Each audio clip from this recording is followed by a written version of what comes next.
दोस्तों स्वागत है आपका फिर से हमारे YouTube चैनल पर। दोस्तों लॉ ऑफ अट्रैक्शन की आज मैं आपको वो टेक्निक बताने जा रहा हूँ जिसमें कि बिना एफर्मेशन के, विजुअलाइजेशन किए, मेडिटेशन किए, विजन बोर्ड के हेड के लिए आप लॉ ऑफ अट्रैक्शन का चलते फिरते घूमते हुए अपने सारे काम करते हुए यूज़ कर सकते हो। और दोस्तों ये वही टेक्निक है जिसको बिलियनियर्स, मिलीनियर्स, टॉप के बिजनेसमैन, एंटरप्रेन्योर अपनी लाइफ में यूज़ करते हैं। मंक्स इन टेक्निक को यूज़ करते हैं। ये आपकी लाइफस्टाइल का पार्ट होगा। आप में से बहुत सारे लोग कहना चाहेंगे कि मुझे लॉ ऑफ अट्रैक्शन की कोई भी ज़रूरत नहीं है, मैं कोई मैनिफेस्ट नहीं करना चाहता। दोस्तों मैं आपको बताना चाहता हूँ कि हमारा माइंड हमेशा मैनिफेस्ट करता रहता है। और जिस तरह से एक धरती, अगर उसमें आप कुछ अच्छे बीज नहीं डालेंगे तो हर खरपतवार निकल आएंगे, जंगल झाड़ी उगाएंगे। उसी तरह से आपका माइंड भी, अगर आप पॉजिटिव मैनिफेस्टेशन नहीं करेंगे तो नेगेटिव मैनिफेस्ट करके आपके लिए एंजाइटी, स्ट्रेस, डिप्रेशन, बीमारियां, ये सारी चीज़ें पैदा कर सकता है। इसलिए इन सारी टेक्निक को ध्यान से समझिए और उनको यूज़ करना शुरू करिए।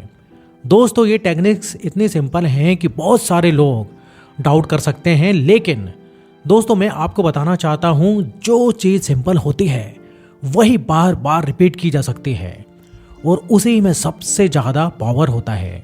Simple is the most powerful weapon on this planet. तो चलिए शुरू करते हैं। Number 1, think about your goals. हम में से बहुत सारे लोग कुछ क्रिएट तो करना चाहते हैं लेकिन दिन भर उसके बारे में सोचते नहीं हैं। साइकोलॉजी का रिसर्च ये कहता है कि जो भी टॉप गोल सीकर्स हैं, चाहे वो एंटरप्रेन्योर हों या फिर मॉन्क्स हों, वो अपने गोल के बारे में दिन में एक बहुत बड़ा हिस्सा सोचते हैं और अपने ब्रेन से एक क्वेश्चन करते हैं कि किस तरीके से मैं अपने गोल को हासिल कर सकता हूँ, ऐसा मुझे क्या करना पड़ेगा, क्या स्टेप्स लेना पड़ेगा और कौन से ऐसे एक्शंस हैं जो कि लेना छोड़ना पड़ेगा, क्या हैबिट्स डेवलप करनी पड़ेगी। और इसके कारण उनका ब्रेन फोकस करता है उन रिसोर्सेज पे जिसके सहारे की जिस मंजिल को पाया जा सके। तो आप भी अपने गोल के बारे में जब भी आपको टाइम मिले, घूमते फिरते, बाथरूम जाते हुए, कुछ किताबें पढ़ते हुए गोल के बारे में सोचना शुरू करें। आप ये सोचें कि जिन लोगों ने इसे अचीव किया है उन लोगों ने आखिर कैसे किया है। अगर मुझे अचीव करना है तो मैं आखिर इसे कैसे अचीव कर सकता हूँ, मुझे क्या हैबिट्स डेवलप करनी पड़ेगी। दूसरा पॉइंट है हमारे इमोशंस। दोस्तों अगर आपने गोल सेट कर लिया है, सही थॉट जनरेट कर लिया है, तो आपने एक बड़ा हिस्सा जीत लिया है। आपने कार तो बना ली है लेकिन अब इसमें फ्यूल भरा जाना बाकी है। अगर आप इसे गंदी मिट्टी डाल देंगे या नाली का पानी डाल देंगे तो ये कार आपको कहीं भी नहीं ले जा सकती। और इसका जो फ्यूल है वह फ्यूल है आपके इमोशंस, आपकी फीलिंग, आपकी भावनाएं। दोस्तों हम कई बार ऐसा विचार तो क्रिएट कर लेते हैं लेकिन हमारे अंदर कोई पॉजिटिविटी की फीलिंग नहीं आती। और याद रखना सकती है, तो पॉजिटिविटी में अगर आपके अंदर सकारात्मक फीलिंग क्रिएट करने की क्षमता है, जैसे ग्रेटिट्यूड की, प्रेम की, दया की, कंपेशन की, तो आपका रॉकेट या आपकी कार बहुत दूर तक जाएगी और आपकी किसी भी मंजिल को जनरेट कर सकती है। जो लोग अपनी लाइफ में स्पॉन्टेनियस मैनिफेस्ट हैं, मैंने उनको देखा है कि उनका हार्ट ओपन है, उनका बिलीफ सिस्टम तो अच्छा है ही, इसके साथ साथ वह अपने गोल के लिए पॉजिटिव फील करते हैं। जब उनके लक्ष्य की बात उनके साथ करो तो उनके चेहरे पर स्माइल आ जाती है, उनकी बॉडी, उनकी पर्सनालिटी एक कमल के फूल की तरह खिलने लगती है। अगर आपको ऐसा महसूस नहीं होता है तो आप हार्ड मेडिटेशन की प्रैक्टिस करें। इसके अलावा आप पॉजिटिव फील करने की कोशिश करें। उन जगह पर जाएं जो कि आपको अच्छा फील कराती हैं। आप उन बुक्स को पढ़ें या उन लोगों के साथ थोड़ा टाइम स्पेंड करें जिससे कि आपको अच्छा फील होता है। आप ग्रेटिट्यूड की भी प्रैक्टिस कर सकते हैं और इस तरह से आप अपने इमोशनल सेंटर को मजबूत कर सकते हैं और इस इक्वेशन को थॉट प्लस इमोशन को कंप्लीट कर सकते हैं। दोस्तों फर्स्ट पॉइंट में हमने बात की थॉट्स के मतलब की, माइंड की। सेकंड में हमने बात की इमोशन की या अपने हार्ट की। और थर्ड में हम अपने माइंड के हिस्से की बात करेंगे और वहाँ है हमारा स्पीच। दोस्तों क्या हम अपने गोल के बारे में बोलते हैं? क्या हम अपने गोल के बारे में बातें करते हैं? क्या हमारे कुछ ऐसे दोस्त हैं?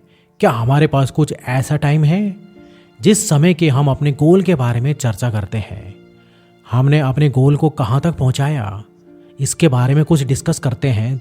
दोस्तों, रिसर्च ये कहती है कि जब भी आप कुछ बोलते हैं तो आपके ब्रेन का ब्रोकर सेंटर, जो कि स्पीच का सेंटर है, ये एक्टिवेट हो जाता है। और जब ब्रोकर सेंटर एक्टिवेट होता है ना, तो आपका ब्रेन और आपका हार्ट दोनों यूनिट हो जाते हैं, दोनों ऑटोमेटिकली एक्टिवेट हो जाते हैं। इसलिए इस बात की कोशिश करें कि जब भी आप अपने गोल के लिए कुछ बोलें तो आप पॉजिटिव बोलें।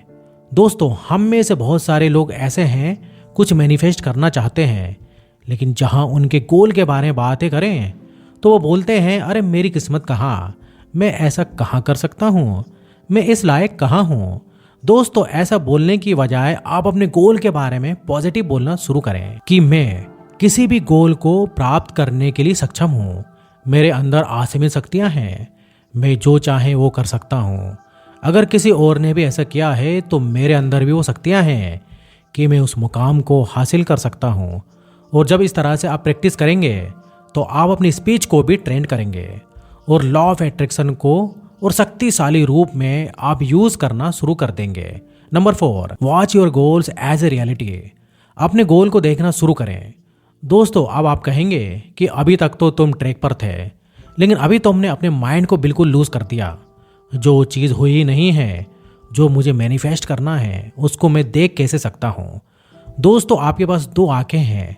एक आंखें हैं जो बाहर देखती हैं, लेकिन दूसरी आंख मन की आंख है। आप अपने गोल को इमेजिन करें कि आपने अगर अपने लक्ष्य को हासिल कर लिया है तो वह समय कैसा होगा, कौन से ऐसे लोग हैं जो खुश होंगे, आपकी लाइफ कैसे चेंज कर जाएगी, आपके रिश्तों पर क्या प्रभाव पड़ेगा, आपकी दिनचर्या कैसी होगी। इस बात को अपने मन की आंखों से देखना शुरू करें। और साइंस का रिसर्च ये कहता है कि आपका मन इमेजिनेशन और रियलिटी में कोई डिफरेंस नहीं जानता है। अगर आप उसको बार बार वहाँ सीन दिखाएंगे तो आपके ब्रेन को यह लगेगा कि यह रियलिटी है, और लॉ ऑफ अट्रैक्शन के हिसाब से वो रियलिटी मैनिफेस्ट होना शुरू हो जाती है। इसके अलावा एक और काम आप कर सकते हैं, आप कोई विजन बोर्ड बना सकते हैं। अगर आपके पास टाइम है तो वहाँ पर आप देख सकते हैं कि आपका गोल कैसा है। आप अपने गोल की एक तस्वीर बना सकते हैं। जब आपने मैनिफेस्ट कर लिया तो उसकी तस्वीर कैसी होगी। उसके अलावा एक और काम जो आपको करना है कि जब भी आपको टाइम मिले दिन में, उस समय आप अपने गोल को लिख सकते हैं। यह भी एक तरीका है जबकि आप अपने गोल को मैनिफेस्ट हुआ देख सकते हैं। जैसे कि मुझे जब मैनिफेस्ट करना होता है तो मैं एक लेटर लिखता हूँ, वर्चुअल लेटर, जैसे कि मैंने इस गोल को अचीव कर लिया, बहुत अच्छा लग रहा है, मैंने इतनी मेहनत की थी लेकिन आज मुझे सच में बहुत बढ़िया फील हो रहा है। और इस तरह से मेरे अंदर फीलिंग भी आ जाती है। मैं अपने आइज को भी इन्वॉल्व करता हूँ, मैं अपनी स्पीच को भी इन्वॉल्व करता हूँ। जब मैं मेंटली डिसाइड करता हूँ और लॉ ऑफ अट्रैक्शन के लिए अपनी पूरी बॉडी का, पूरी तंत्र का इस्तेमाल कर रहा होता हूँ, तो नेक्स्ट पॉइंट है create a environment of positivity. दोस्तों, एनवायरनमेंट का रिसर्च यह कहता है कि हम अपने एनवायरनमेंट को पहले बनाते हैं और उसके बाद हमारा एनवायरनमेंट हमारे पैसे को, हमारे रिश्ते को, हमारे गोल को, हमारे हेल्थ को, हर चीज को बनाता है, उसका निर्माण करता है। इसलिए इस चीज को बहुत अच्छे से देखिए कि आपका एनवायरनमेंट कैसा है। दोस्तों, हमारा ब्रेन एक स्पंज की तरह है। ये मैं नहीं कह रहा, न्यूरोप्लास्टिसिटी का रिसर्च कहता है। पहले रिसर्च ये कहता था कि हमारे ब्रेन के सेल्स फिक्स हैं।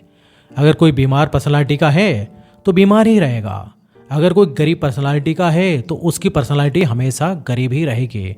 लेकिन न्यूरोप्लास्टिसिटी कहता है कि नहीं, हमारा ब्रेन एक प्लास्टिक की तरह है, मेटल की तरह नहीं है। इसको फ्लेक्सिबिलिटी के हिसाब से चेंज किया जा सकता है। अगर किसी की पर्सनालिटी गरीब आदमी की है, उसको अमीर आदमी की बनाई जा सकती है, उसको चेंज किया जा सकता है, उसमें काम किया जा सकता है। तो आप इसी का यूज़ कर सकते हैं। और इसका सबसे आसान तरीका आपके एनवायरनमेंट को चेंज करना है। जो लोग ये कहते थे कि तुम कितना कमाओगे या फिर तुम कौन हो, अगर मुझे इसका परिचय चाहिए तो तुम मुझे अपने 3 दोस्त के बारे में बता दो। तो इसलिए आप अपने दोस्तों का चयन अच्छी तरीके से करें। हम कोई गोल तो बड़ा सेट कर लेते हैं, लेकिन हमारे दोस्त या जिन परिवेश में हम रहते हैं वो ऐसे लोग होते हैं जो कि बहुत नेगेटिव होते हैं, जो कि हमें डीमोरलाइज करना चाहते हैं, क्योंकि हमें डाउन करना चाहते हैं, जो कि अच्छा ही हो उसमें भी बुराई ढूंढ लेते हैं। जिनको अगर कहो कि यह तो आज दिन है, दिन देखो सूरज कितना खिल रहा है, तो वो कहेंगे सूरज उगा तो है, लेकिन इसमें भी कुछ थोड़ी चमक में प्रॉब्लम है। तो हमें इस तरह के ट्रोलर से बचना है। कुछ ऐसे लोगों के साथ जरूर जुड़ना है। अगर हम उनको दोस्त नहीं बना सकते तो उनको मेंटर बना सकते हैं। उनके वीडियोस को देख सकते हैं, कुछ अच्छी किताबें पढ़ सकते हैं जिसके सहारे के हम अपने अंदर के वातावरण को सकारात्मक रखें। अब आप कहेंगे सकारात्मक वातावरण का क्या प्रभाव पड़ता है? तो जैसे आपने ग्राउंड को देख लिया, पत्थर के ऊपर कोई भी बीज नहीं जमेगा। अगर बीज को जन्म देना है, अंकुरित कराना है, उसके लिए वैसा वातावरण तैयार होगा। उसी तरह से आपके जो विचार हैं वो सीड की तरह काम करते हैं। ये तभी जागृत होंगे जब आप उसे अच्छा वातावरण देंगे। इसलिए अपने वातावरण पर काम करें। इस पे मैं बहुत ज़्यादा टाइम इसलिए दे रहा हूँ क्योंकि सिर्फ वातावरण को चेंज करके आप अपनी लाइफ को 180 डिग्री चेंज कर सकते हैं। इसलिए अपने आसपास कुछ अच्छे पोस्टर्स रखें, कुछ अच्छे दोस्त बनाएं, कुछ अच्छी किताबें पढ़ें और कुछ ऐसे एक्शंस करें जो कि आपको सकारात्मक महसूस कराते हैं। और लास्ट में और एक काम करें, टेक पॉजिटिव एक्शन। अब यहाँ पर एक्शन का क्या तात्पर्य है? जब मैंने सक्सेसफुल लोगों को ऑब्जर्व किया जिनके लिए ये मैनिफेस्टेशन काम करती है, तो वो एज इफ रूल का यूज़ करते हैं। अगर मान लो उन्हें अपनी बॉडी अच्छी बनानी है, ये एक कार मैनिफेस्ट करनी है या कोई घर मैनिफेस्ट करना है, तो वो ऐसा सोचते हैं, मान लो मैंने इसे मैनिफेस्ट कर लिया, उसके बाद में मैं कैसा फील करूँगा, उसके बाद में मैं क्या एक्शन लूँगा, किस तरह से मेरा चलने का ढंग बदलेगा, किस तरह से मेरे सोचने का तरीका बदलेगा, किस तरह से मैं अपनी एनर्जी को चेंज कर पाऊंगा, अपने काम को चेंज कर पाऊंगा। और इस तरह से दोस्तों वह अपने वाइब्रेशन को चेंज करते हैं। साइकोलॉजी और स्पिरिचुअलिटी का रिसर्च ये कहता है कि जब आप एज इफ रूल का यूज़ करते हैं उस समय आपका ब्रेन पूरी तरह से आपके गोल के लिए सक्रिय हो जाता है और आपकी वाइब्रेशन चेंज हो जाती हैं। और इस दुनिया में आपके साथ जो भी हो रहा है वह आपकी वाइब्रेशन के कारण हो रहा है। इसलिए दिन में 8-10 बार खुद से ये सवाल जरूर पूछें कि अगर मैंने अपने लक्ष्य को पा लिया तो मैं किस तरह से चलूँगा, मेरे बोलने का तरीका कैसा होगा, मेरे काम करने का तरीका कैसे होगा, मेरी एनर्जी कैसी रहेगी, मेरी ऊर्जा कैसी रहेगी। और दोस्तों जब इस तरह से आप करेंगे तो आप देखेंगे कि चलते फिरते आप दिन के कार्यकलाप में लॉ ऑफ अट्रैक्शन को अपने अंदर एम्बेड कर रहे हैं। आपको किसी खास टाइम की ज़रूरत नहीं पड़ेगी, किसी मेडिटेशन की ज़रूरत नहीं पड़ेगी, बल्कि एक कॉन्शियस मैनिफेस्टर की तरह आप नेगेटिव करना छोड़ के आप पॉजिटिव मैनिफेस्टेशन करना अपनी लाइफ में शुरू कर देंगे। दोस्तों इस वीडियो को मैंने अपने प्रैक्टिकल एक्सपीरियंस और काफ़ी मेहनत से बनाया है। दोस्तों आपको ये वीडियो कैसा लगा हमें कमेंट करके ज़रूर बताएं। और अगर आपने हमारे चैनल देव फॉर मोटिवेशन को सब्सक्राइब नहीं किया तो अभी सब्सक्राइब करके बेल आइकन को दबा दीजिए। तो दोस्तों मिलता हूँ फिर नेक्स्ट वीडियो में। जब तक आप अपना ख्याल रखिए। धन्यवाद।